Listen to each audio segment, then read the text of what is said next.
আর যখন কাফের মুশরিক বা ফাসেক মানুষকে এইসব রোগ ব্যাধি বিপদ আপদ বালা মুসিবত ঘিরে ধরে, তার দৃষ্টান্ত সেই উটের ন্যায় যে উটটাকে তার মালিক বেঁধে রেখেছে, এরপর ছেড়ে দিয়েছে। সেই উটটা বুঝতেও পারলো না কেন তার মালিক তাকে বেঁধে রাখলো আর কেনই বা তাকে ছেড়ে দিল। কথাটা কি বুঝতে পারছেন? যারা আল্লাহ দ্রোহী, তাদের উপর যখন বিপদ আপদ বালা মুসিবত আসতে থাকে, তারা বুঝে না যে কি জন্য আসলো আর কেন চলে গেল। কিন্তু মুমিন ব্যক্তি যারা মুসলিম, আল্লাহর অনুগত, তাদের বিষয়টা হচ্ছে এমন বিপদ আপদ বালা মুসিবত রোগ ব্যাধি তাদেরকে আল্লাহর দিকে ফিরিয়ে নিয়ে আসবে।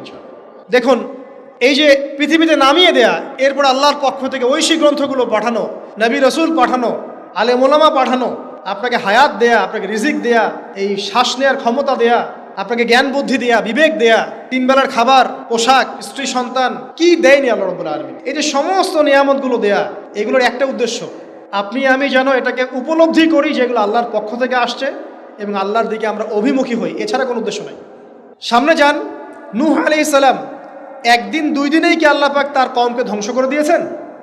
950টা বছর আল্লাহ রাব্বুল আলামিন সময় দিয়েছেন কওমকে, আল্লাহর দিকে ফিরে আসো, আল্লাহর দিকে ফিরে আসো। নবী দাওয়াত দিয়েছেন প্রায় 950 বছর। যখন তারা ফিরে আসে নাই, তারপরে আল্লাহ রাব্বুল আলামিন গজব দিয়ে ধ্বংস করেছে।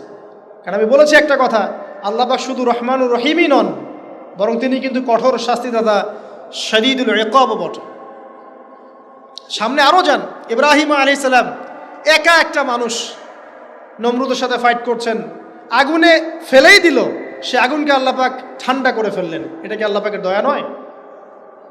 তার সন্তান ইসমাইলের কুরবানিটা দেখেন, আল্লাহ পাক বলেছেন কুরবানি করো, তিনি ডানে বামে প্রশ্ন করেন নাই। আমরা হলে প্রশ্ন করতাম, কেন করব? শিশু সন্তান, নিষ্পাপ, এটার কোনো যুক্তি আছে কিনা, লজিক আছে কিনা? তিনি কোনো লজিক দেখতে যাননি, আল্লাহ পাক বলেছেন করেছে। আল্লাহ রাব্বুল আলামিন তার এই ঘটনাটাকে তো সম্মানিত করলেনই, কিয়ামত পর্যন্ত কিন্তু এই ঘটনা মানুষ স্মরণ করবে। দয়া দেখেন, তার সন্তানের খাবার নাই, পানিও নাই, অলৌকিকভাবে আল্লাহ রাব্বুল আলামিন জামজাম কূপ সৃষ্টি করলেন, কিয়ামত পর্যন্ত থাকবে ইনশাআল্লাহ। দয়া নাই? এই কূপটা দেখলেই তো মুসলিম হওয়া যায়, এই জামজাম কূপটা দেখলেই তো মুসলিম হয়ে যাওয়া উচিত মানুষের। কোত্থেকে আসলো এই কূপ? এই পানির এত বৈশিষ্ট্য কেন? কখনো শেষ হচ্ছে না কেন? এটা নিয়ে ভাবলেই তো মুসলিম হওয়া যায়। হবে না, কারণ কি? আবা ওয়াস্তাকবার, উদ্ধত হয়েছে, অহংকার প্রদর্শন করছে। অহংকার মানে এই নয় যে আপনি সুন্দর জামা পরছেন, আপনি সুন্দর কাপড় পরছেন, আপনি ভালো একটা বাড়ি করেছেন, এটা অহংকারের পরিচয় নয়। বরং অহংকারের পরিচয় হচ্ছে মাতারুল হাক্কি ওয়া গামতুন নাস, সত্য জিনিস যেটা স্পষ্ট এটাকে অস্বীকার করা, আর অন্য মানুষকে ছোট করা, তুচ্ছ তাচ্ছিল্য করা, এই হলো অহংকারের পরিচয়। ইউনুস নবীর কথা মনে আছে আপনাদের?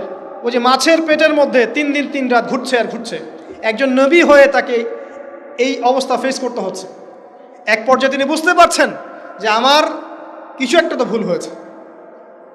আল্লাহর কাছে হাত তুলে দোয়া করলেন, লা ইলাহা ইল্লা আনতা সুবহানাকা ইন্নী কুনতু মিনাজ জালিমিন।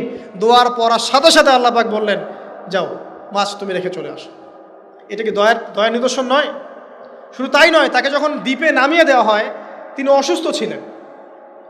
আল্লাহ পাক সূরা সফফাতের মধ্যে বলেছেন যে আমি তার পাশে লাউ গাছ উৎপন্ন করলাম। কোন গাছ? খেতে পারেন, এর শাক এবং এই যে ফল, এটার মধ্যে নিঃসন্দেহে এমন এমন কিছু উপাদান আছে যেটা হয়তো আমরা জানিও না, আবিষ্কার করা হয়নি। তিনি সুস্থ হয়ে গেলেন, আলহামদুলিল্লাহ। কোথায় যাবেন? যে কোনো জায়গায় যান। নবী ঈসা আলাইহিস সালামকে চতুর্দিক থেকে আক্রমণ করছে ইহুদিরা। আল্লাহ রাব্বুল আলামিন তাকে এমন হেফাজত করলেন, তার কাছে তাকে উঠিয়ে নিলেন। এটা কি দয়ার পরিচয় নয়? এই যে একটু আগে তেলাওয়াত করলো শুরুর আগে, নবী মূসা আলাইহিস সালামের ঘটনা। বনু ইসরাইল একটার পর একটা অবাধ্যতা করেই গেছে, আল্লাহ পাক তারপরেও তাদের কাছে নবী পাঠিয়েছেন, নবী মূসাকে পাঠিয়েছেন। ফেরাউনের মতো জালেম শাসকের হাত থেকে বনু ইসরাইলকে আল্লাহ পাক উদ্ধার করেছেন। এটা কি দয়ার পরিচয় নয়? নবী মূসা আলাইহিস সালাম গাছের নিচে বসে আছেন, খাবার নাই, বাসস্থান নাই, কিচ্ছু নাই, বরং তার গায়ে একটা অপবাদ দেওয়া হয়েছে যে তিনি নাকি একজন মানুষকে খুন করেছেন, অথচ তার ইন্টেনশন সেটা ছিল না। তিনি একটা ঘুষি দিয়েছেন লড়াই থামানোর জন্য, ওই এক ঘুষিতেই সেই ব্যক্তি ডেড।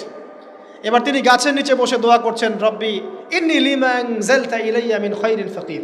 আল্লাহ, আমি নিঃস্ব অসহায় হয়ে এখানে বসে আছি, তুমি আমার উপর তোমার যে রহমত পাঠাবে আমি তার ভিখারি হয়ে বসে আছি। দোয়া করার সাথে সাথেই ওই শুআয়ব আলাইহিস সালামের মেয়ে হেঁটে হেঁটে চলে আসলো। তিনি স্ত্রী পেলেন, তিনি শ্বশুর পেলেন, একজন নবী পরিবার পেলেন, বাসস্থান পেলেন, চাকরি পর্যন্ত পেলেন। 8 বছর তিনি রাখালি করেছেন শুআয়ব আলাইহিস সালামের ফার্মের মধ্যে। দয়া মুহূর্তেই চলে আসবে, শুধু আল্লাহর দিকে অভিমুখী হলেই হয়, এগুলো দয়া। ইলমের উপরে কিচ্ছু নাই। এই ইলমটা আল্লাহ পাক কাকে শিক্ষা দিয়েছেন? আদম আলাইহিস সালামকে। আমরা তো শিখেছি সমাজবিজ্ঞান বইগুলোতে যে আমাদের পূর্বপুরুষরা নাকি গুহায় থাকতো আর গাছের ছাল পাতা খেয়ে থাকতো, তাই না? লতা পাতা খেয়ে থাকতো, গাছের ছাল পাতা খেয়ে পোশাক পরতো আর কি। বোগাস, ডাহা, মিথ্যা কথা। আল্লাহ রাব্বুল আলামিন সূরা বাকারা এবং সূরা আরাফ পড়ে দেখেন, আল্লাহ পাক বলছেন যে আদম আলাইহিস সালামকে আল্লাহ পাক সমস্ত নাম জ্ঞান শিক্ষা দিয়েছেন। মহাবিশ্বের যে প্রয়োজনীয় জ্ঞানগুলো আছে সেগুলো আল্লাহ পাক আদমকে শিখিয়েছেন আলাইহিস সালাম। ওয়াল্লামা আদামাল আসমাআ কুল্লাহা, আল্লাহ পাক আদমকে সমস্ত নাম শিক্ষা দিয়েছেন। আমাদের পিতা মাতারা মূর্খ ছিলেন না, তারা সৃষ্টি থেকেই জ্ঞানী ছিলেন। আদম আলাইহিস সালামের পারমাণবিক বোম বানানোর কোনো প্রয়োজন ছিল না। ছিল? বানান নাই। আপনার মধ্যে এই জ্ঞানটা আসছে কিভাবে? বাই ডিএনএ আপনি জ্ঞান পাচ্ছেন, কারণ আমরা আদম সন্তান। অনেক জ্ঞান আমাদের ভিতরেই আছে, এগুলো চর্চার মধ্য দিয়ে, গবেষণার মধ্য দিয়ে প্রস্ফুটিত হয় মাত্র। জ্ঞান ভিতরে আছে আমাদের, আমাদের পিতাকে জ্ঞানী করে পাঠানো হয়েছে। এই জ্ঞান শিক্ষা দেওয়াটা হচ্ছে আল্লাহ পাকের সবচেয়ে বড় দয়াগুলোর মধ্যে একটা। রহম করেছেন। শুধু তাই নয়, আদম আলাইহিস সালামকে এমন জ্ঞান শিক্ষা দিয়েছেন যে জ্ঞান ফেরেশতারা পর্যন্ত জানতো না। এটা কি দয়া নয়? এটা কি আদম সন্তানের প্রতি ভালোবাসা নয়?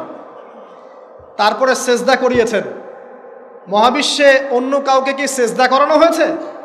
কোরআনে কি এমন কোনো দলিল আছে যে আদম আলাইহিস সালাম ছাড়া অন্য কাউকে সব ফেরেশতারা সেজদা করেছেন? আছে? তাহলে এই যে সম্মান দেয় আল্লাহর পক্ষ থেকে, সম্মান কিসের ভিত্তিতে? সম্মান শারীরিক ক্ষমতার ভিত্তিতে? সম্মানটা কি কারণে? জ্ঞানের কারণে, ইলমের কারণে, জ্ঞানের কারণে সম্মান। এই সম্মান দেওয়াটা কি আল্লাহ পাকের রহমত এবং দয়ার নিদর্শন নয়?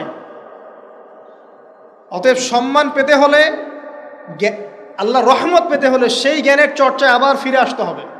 আপনি যদি আজও সেই ওহির জ্ঞানের চর্চা করেন, আল্লাহ পাক এই পৃথিবীবাসীর বুকের মধ্যে আপনার জন্য সম্মান পয়দা করে দিবেন ইনশাআল্লাহ। দেখে দিন, ওই সেই জ্ঞানই যদি আপনি এখনও চর্চা করেন, আজও আপনি সম্মানিত হবেন ইনশাআল্লাহ। ব্যক্তি চর্চা করলে ব্যক্তি সম্মানিত হবে, একটা পরিবার চর্চা করলে ওই পরিবার সম্মানিত হবে, একটা সমাজ যদি চর্চা করে সেই ওহির জ্ঞান, ওই সমাজ সম্মানিত হবে। একটা দেশে যদি আপনি ওই ওহিভিত্তিক জ্ঞান ছড়িয়ে দেন, পুরো দেশকে আল্লাহ পাক সম্মানিত করবে ইনশাআল্লাহ, পুরো জাতিকে সম্মানিত করবে ইনশাআল্লাহ।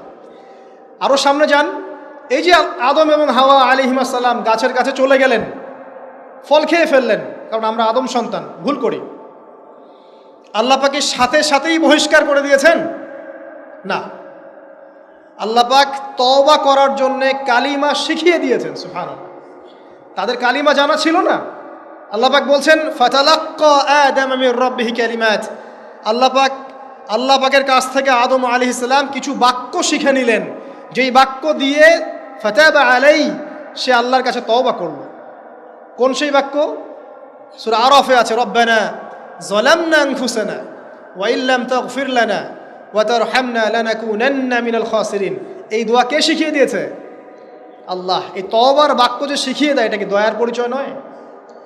আমরা আল্লাহর কাছে ফিরে যাব, তওবা করব, ইস্তেগফার করব, এই জ্ঞানটা শিখিয়ে দেয়া কি আল্লাহ পাকের দয়ার পরিচয় নয়? তাহলে আমরা কিভাবে ক্ষমা চাইতাম? কিভাবে ক্ষমা চাইলে আল্লাহ পাক সমস্ত গুনাহ মাফ করবেন, এই পদ্ধতিগুলো বলে দেয়া কি আল্লাহ পাকের দয়ার পরিচয় নয়? তারপর সামনে যান, পৃথিবীতে নামিয়ে দিয়ে আল্লাহ পাক ক্ষান্ত হয়ে যাননি। আল্লাহ রাব্বুল আলামিন আসমান থেকে হেদায়েতের গ্রন্থ পাঠিয়েছেন, বলেছেন এই গ্রন্থের মধ্যে যা আছে মেনে চললে তোমরা আবার জান্নাতে ফিরে আসবে ইনশাআল্লাহ।